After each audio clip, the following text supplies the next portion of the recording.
The new shape tools are available from the Shape Edit flyout. The first of those tools is the Smear tool. The Smear tool allows you to change the shape of an object by manipulating the outline of that object. We can move in or we can move outward from that object to manipulate its shape. Working with text that's been converted to curves can create amazing and interesting looking effects. There are two different nib types to choose from, the pointy smear and the smooth smear.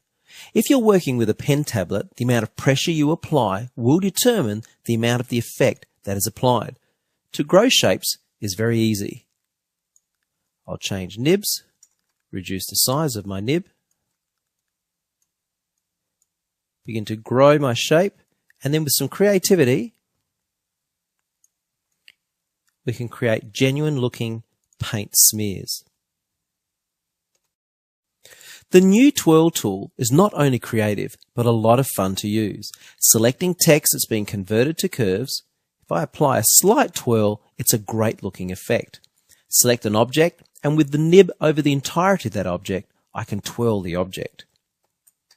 I can reduce the size of the nib, and I can increase the speed of rotation. Different areas of an object, when twirled, will create different effects.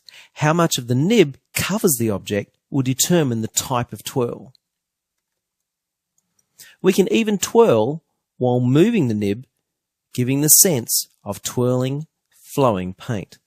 If I select my text, I can apply wisps to the edge of the text, change the rotation,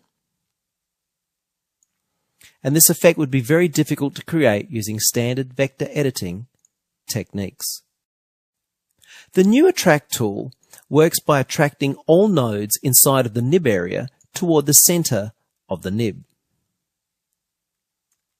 When applied to text, you can create interesting effects of distortion and perspective. The Repel tool works by repelling all nodes inside of the nib area outward toward the shape of the nib.